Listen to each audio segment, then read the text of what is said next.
Hi everyone. Today we're going to be answering a few of the common questions we get about the Maine Cat Lab. What is the Maine Cat Lab? Is there an actual laboratory? What are our day jobs? And what are you doing with all this data? The Maine Cat Lab is a virtual space. Our tools are surveys. With the use of a special statistical package, we summarize the data from the more than 8,000 people who've taken our surveys. Using our academic skills, Bryce is a research librarian at the University of Maine Farmington, and I'm a personality researcher. We conduct studies of cat owner attachment, cat personality, and cat intelligence with categories like age, cat coat color, breed as variables of interest.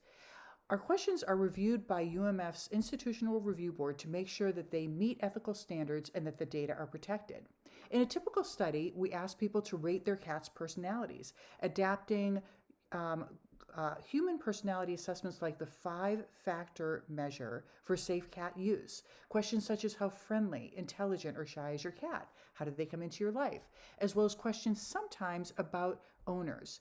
In one study, we found that owner-cat personality similarity or difference was not associated with cat-owner attachment. People love their cats whether they are just like them or if their cat's a weird little guy. Pretty interesting and counter to popular beliefs.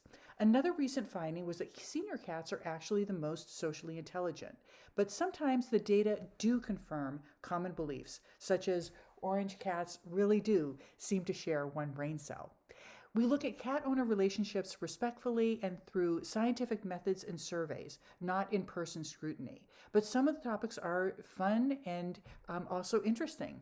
Like we did a recent deep dive on the history of tabby cats, how they got their name, and the fun fact that President Lincoln, the first president to have a cat in the White House, viewed his tabby during the challenges he faced as he led our country through a time of deep division.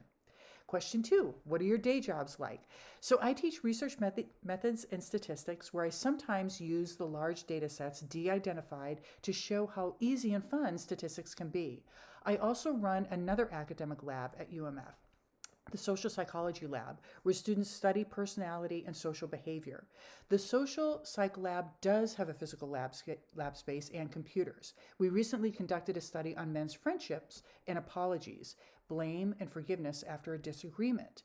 Students in my lab also have been studying cross-cultural differences in emoji use and the resulting misunderstandings that can happen in text messages. Most recently, I've been running 2 studies on communication styles in aviation, how pilot personality traits and work communication in highly technical, safety-critical fields like a flight deck can be a crucial element in decision-making and safety. So Bryce is also a successful novelist and leads UMF's AI think tank, examining how to use AI ethically in academia and the dangers and opportunities associated with it. So when we come together to work on the Maine Cat Lab, we generate questions, write surveys, analyze the data, and summarize our research for social media. For those of you who are readers, we're currently at work on a book project, The Mind of a Cat, which is summarized in short bursts in our Maine Cat Lab videos. We pay for the research tools such as the statistical software, the logo development, and website fees from our personal bank accounts. So what's next? We're going to choose a cat from our database to do a deep dive, a psychobiography on their personality. So stay tuned for that. And we just want to say thank you for all of those who have contributed their data, their stories of their cats. We greatly appreciate your interest in this area, your love of cats, and you joining us in this endeavor. We could not do this work without you. So thank you for that. Until next time, stay kind and let us know if you have any questions about our work or ideas you'd like us to test, and we'll see you soon.